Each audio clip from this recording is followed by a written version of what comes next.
What's up, everybody? Great hanging out with you on this Monday, as the Eagles win, the Phillies win, everybody's winning. It's a beautiful thing. Barrett Brooks, Derek Gunn, Rob Ellis. So how we holding up, boys? It was a long night, quick turnaround.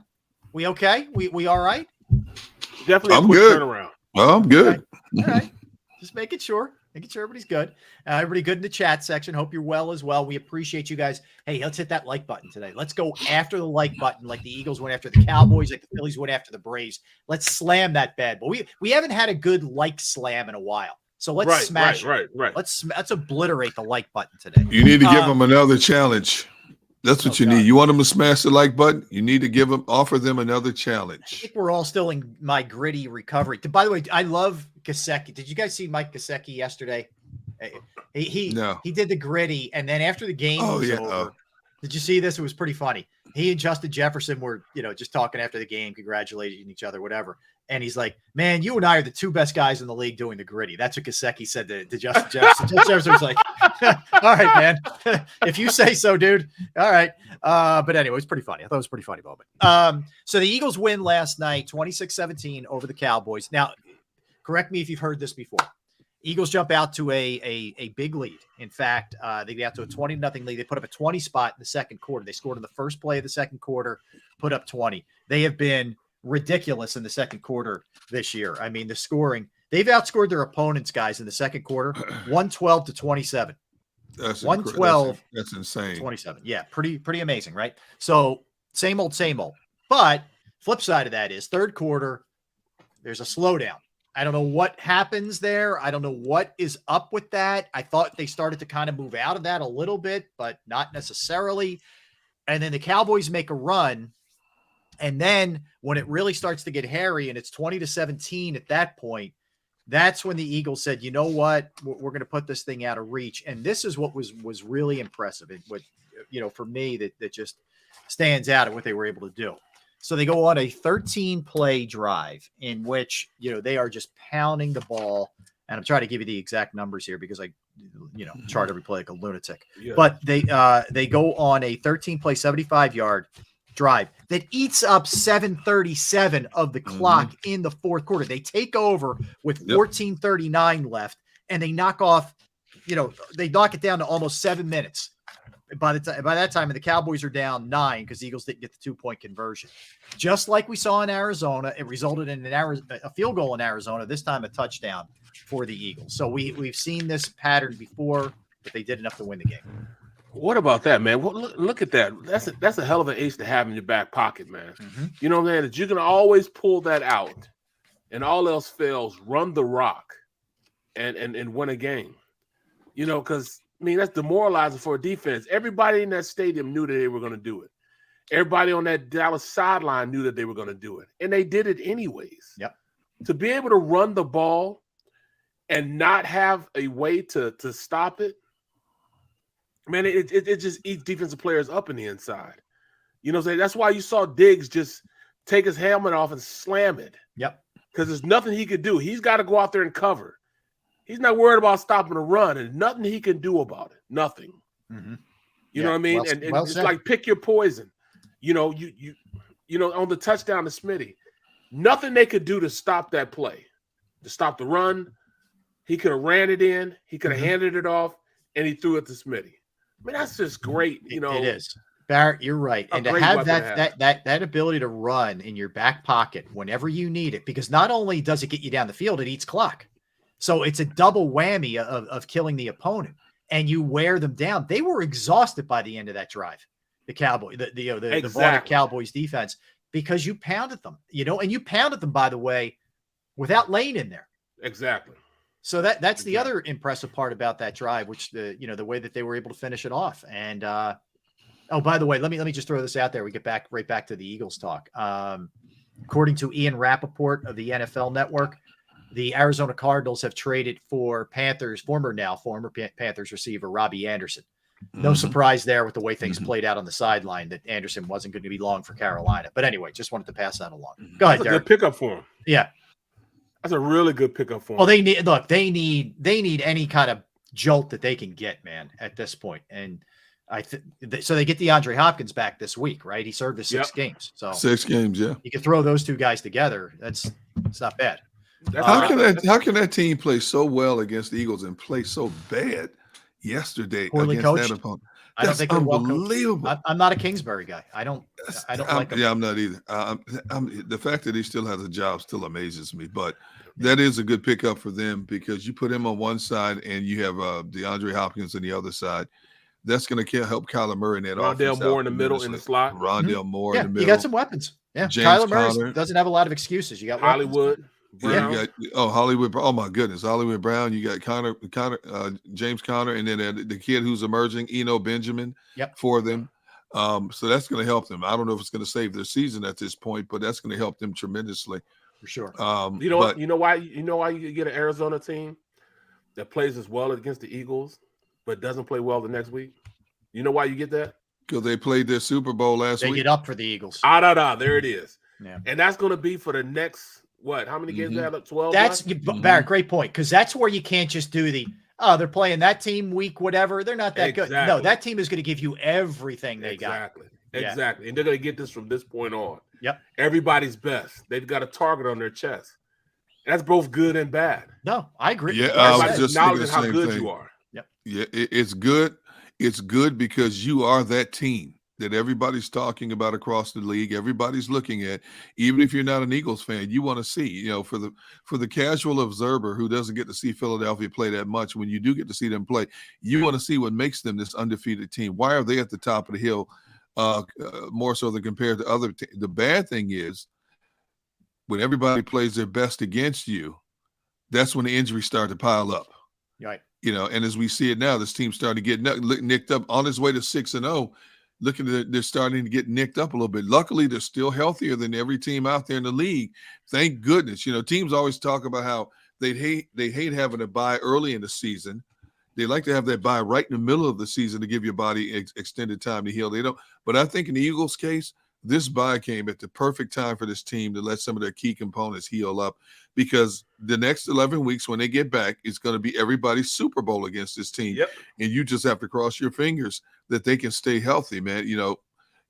Kelsey with the ankle injury, now Lane Johnson concussion. We don't know exactly what Dickerson's injury is. We know it's a couple of things, but they're keeping that close to the vest in terms of what exactly it is, where he's had to go in and out the last 2 games now. Right. So hopefully they can work on that. The trainers and the medical staff can work on that with modern technology and medicine, get that thing right so he can hit the ground running for the last 11 games. All right, let's talk about a couple things that need to be cleaned up, and this is not new. All right. Well, I'll get the special teams in a minute, but the inability to score in the third quarter is troubling. It hasn't hurt them so far, but it's definitely something that you have to keep your eye on, because it's been a major problem for them really throughout the year. I think it's 17 points in 6 quarters, in 6 third quarters. Like, come on, man. You got to be able to figure this out. I'm not saying you got to explode. I know you're exploding in the second, but you got to be better than that. It's like 14 in the first quarter, and then like the third and the fourth quarter are like, it's like 17 and 18. Yeah. Something really, crazy that all the reports are being scored in the second quarter. I don't know what it is. Just, I tell people all the time, I don't care what you call me, just as long as you call me. Well, I don't care what they score, just as long as they score. I don't care when, how, where. Yeah. Let's just make it happen. Let's keep it going. But we also understand that whenever they needed it, they've been able to go out there and do it. Yeah. And you can't take that from them. And that's part of the reason why you always hear Jalen Hurts and Nick Siriani talking about there's so much that we got to get better at. And they love to overcorrect everything they do. Yeah. They overcorrect. We didn't get AJ Brown enough catches. Excuse me. So we're going to make sure we make it an effort to do it in this game. And who was the first? The first play went to who? He dropped it, but still, it went to AJ Brown. AJ, yeah. They always last week. We want to make a concerted effort to get Dallas Goedert involved in the game plan. What do? We go out and make sure he has the best game of his life. He just keeps on throwing it to him. Game before that, I think against Washington, we wanted to make sure we got Devontae Smith the ball. He has the game of his life. they overcorrect so much. You know what I'm saying? We wanted to run the ball against the Jacksonville Jaguars. We did it. Right. So that's just what they do. We don't tackle well. They go in, work on tackling, and they tackle like they tackle like they've never tackled before. You know, that's just what they do. They love to overcorrect. So when they say there's meat on the bone, there's plays left out on the field. Money on the table. Money on the table. They truly we're starting to talk like coaches now, right? Yes. No, listen, you're right, Barrett. I mean, I agree with you. There's always stuff, and they realize that they can fix here, and that's going to be a point of emphasis. I think the other thing that has to be a point of emphasis, and I don't know if this is as easily correctable, is they're just not good on special teams. If you exclude Jake Elliott, and I know that's a big part of special teams. He's a really good kicker. You know, once again, and Derek, I'll give you props. You've been talking about this kid Turpin since the preseason. Okay. Every time that kid got the ball last night, I'm holding my breath. Don't let the kid get the ball. What am I missing? Why would you kick the ball to that kid twice? That kick return that set them up was a big swing in the game, man. If he didn't have that big body in front of him, ran up his butt, that would have been a huge swing. He tripped over his own guy. He was taking that to the house. Yep. He almost broke one on a punt return. Yeah, he did. Why are you kicking it to him? Kick it out of bounds. I don't get it. Like that's coaching. No, unless Sippos has no ability to freaking kick a ball out of bounds, which I think he does. You're talking about Sippos. Oh my God. I don't like him either, Barrett. He's next. Some of the strategy in today's game, I understand why they short kick. I understand it because they identify, some special teams identify it's better to kick it to them because we feel we can get them inside the 20 more so than just giving them the ball at the 25. But this dude, Kevontae Turpin, he's from another planet in terms of finding space to run through. First of all, he's a little wispy guy, 5'6", 165 pounds. But he runs a 4.2, 4.3 40. That should tell you in itself. Don't kick this man the football. I agree. That play could have been huge for this guy. Yeah. For the Dallas Cowboys. Thank goodness he tripped over his own guy. But I'm thinking, what do you think? The special teams is going to cost this team a game somewhere along the line. I just feel in my bones the special teams are going to kill them. Yeah, I'd be lying if I wasn't concerned with it. I'll put it to you that way. They rarely ever get a decent, like we're happy when Covey gets like an 8-yard return. Bro, you know what I mean? We were ecstatic. I'm like, he didn't get blown up this week. That's the solace, but it's not enough. Right. It's getting so bad that WIP has a drop. Like, is there a Michael Clay sighting somewhere? Can we find him? Where is my little Clay gone? Where can he be? Yeah. I mean, it's ridiculous that we're going through that special teams unit. I'm just not used to it. Yeah, I'm used to Phipps style hardball. Yeah, hardball.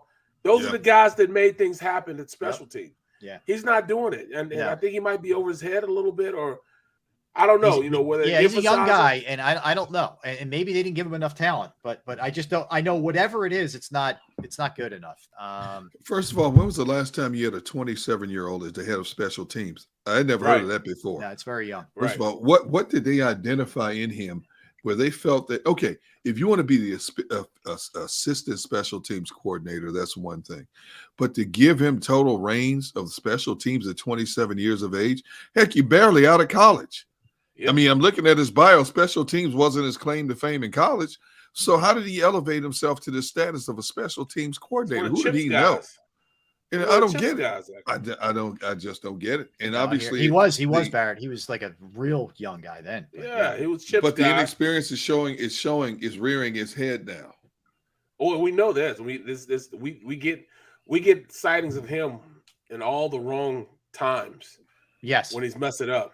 I just need more of an emphasis on special teams. I mean, if it takes going out there and getting somebody that can return footballs, I mean, we need that. Yeah. I mean, it's important. It's becoming more and more important as we go along. I mean, a lot of players that we've taken from special teams are now starters now. So somebody needs to fill that void. TJ Edwards was a good special teams guy. Good point. Guys like Epps was a special teams right. guy. Yeah, you've lost They're some of those guys. now. Yeah. You know, it's interesting though. Like some guys, like Malcolm Jenkins, always played special teams. Yep. Trotter for most of his career played special teams, no matter what. Exactly. Certain guys, you know, and I get it. Coaches, I did too. Those guys hurt. Yeah, I did too. Well, let me ask you guys this then, because he just got on his podcast a few days ago and brought this up, and now people are starting to whisper. Would you bring DeSean Jackson back? Derek, no. I wouldn't. I don't think he can stay healthy. No. Why? We got great chemistry. As a returner, would you bring him back? An old guy like that? I don't know. I know. Yeah, but that old guy can still run a 4.340. Yeah, I mean, you got a good nucleus of receivers as it is now. If you bring whoever brings DeSean Jackson back is not bringing him back just to return. Yeah. Okay, you're going to utilize that speed in some way on the outside as well. But would he pique your interest to bring him back? He would solve your problems in special teams. Also give you another burner on the outside. Would you do it? No, I personally wouldn't, but I get why it's a question because it's been so bad. Got me thinking, man. It's got me thinking because he's not going to take them hits that the young boy. No, Covey. No, it says right now that now this was 3 days ago. The Eagles and the Packers are at the top of his list. I think he's trying to drum up interest there. That's what I'm saying. You know, yeah. I hear you. Look, his guy. It's not out of the question. That's a very interesting topic when you think of just him returning, him being explosive in the return. It'll make those guys like Sean Bradley and them block just a little bit harder. Could be. Yeah, when you got a guy like DeSean Jackson back there. It's a good case, bad case scenario because you put him on your team in terms of just speed.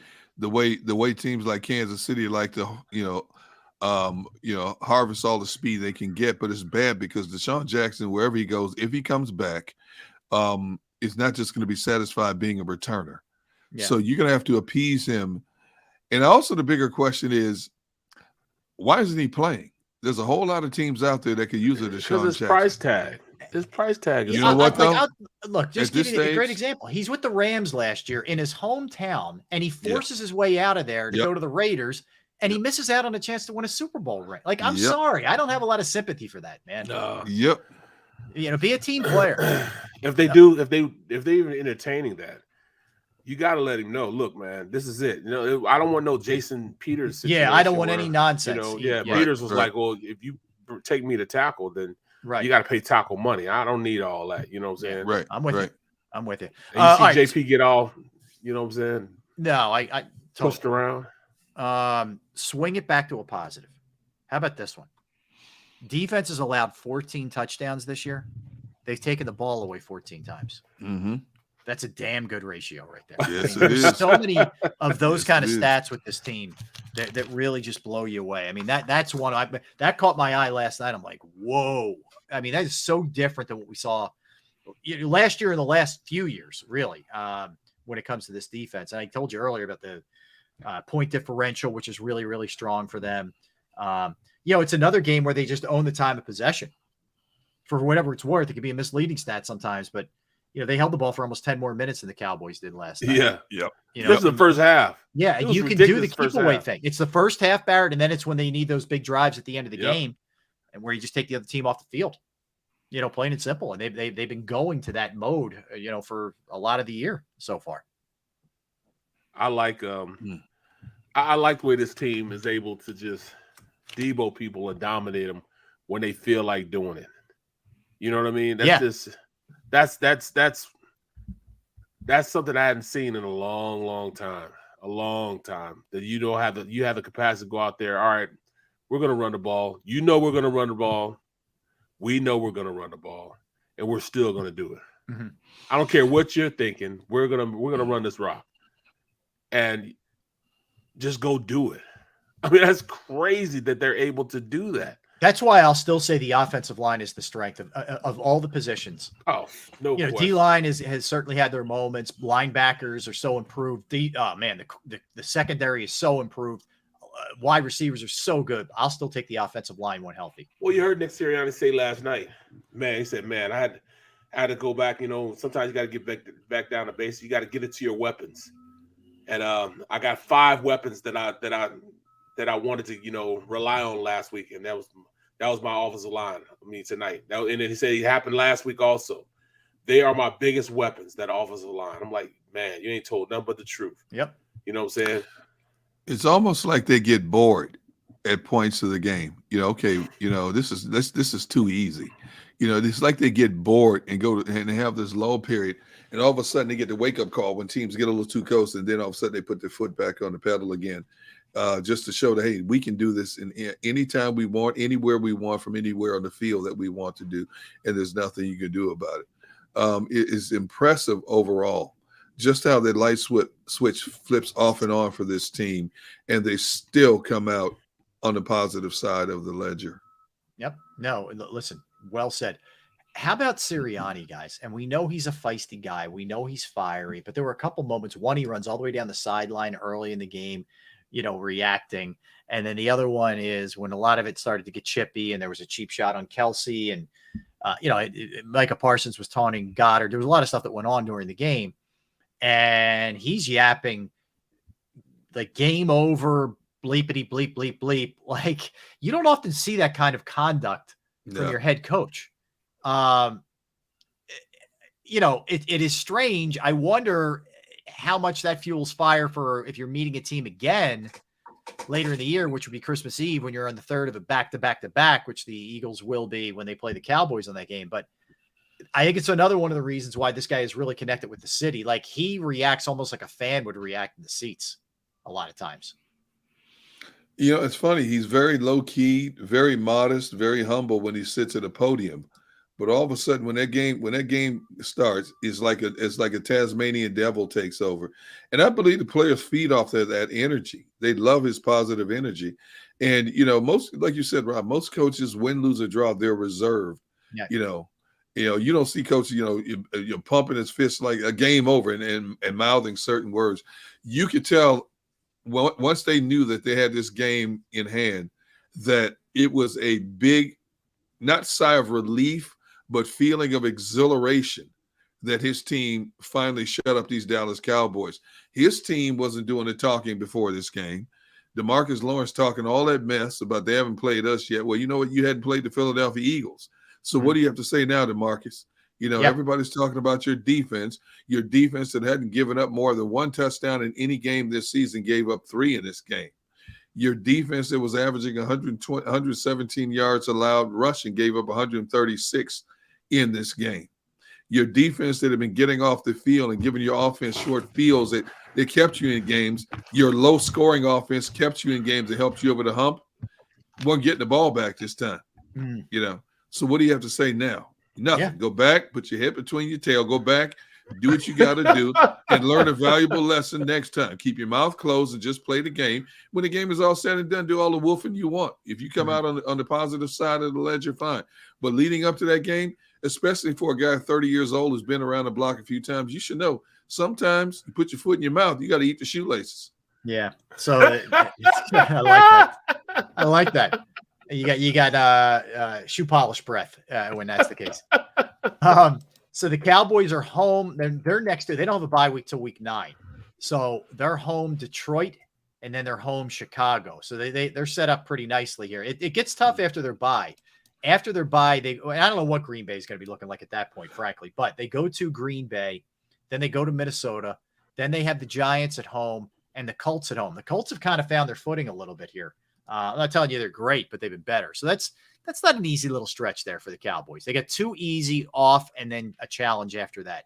But the other interesting thing was, mentioned earlier, Micah Parsons, when Lane Johnson was in there, wasn't doing much. When Lane left is when he really started to kind of wake up and come on. Like, he's always disruptive, don't get me wrong, but he wasn't wreaking total havoc when Lane was in there. It just tells you how, like, we already knew this, but how good Lane Johnson is. And you hope it's not a real severe concussion.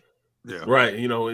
When you got a guy like that, man, he totally shut him down when he was in there, and he's the great equalizer, man. When you make a guy pick his ball up and go take it to the other side, that's exactly what he did. Because when they figured out that he was not there, Parsons didn't leave that left defensive end, right side of the offensive line. He didn't leave from there, and he went in there and wreaked havoc. I was like, look, if we don't start running the ball, this is going to be a long, long night. A long night. Yep. Trust me. Yeah. Agreed. It'll be a long night. Agreed. All right, so we'll come back. We will turn our sights to the Phillies, who are now advancing tomorrow night to the NLCS against the Padres in San Diego. We'll set the schedule for you, the pitching matchups, how they got there, all the big moments over the weekend, everything, all the craziness with this team.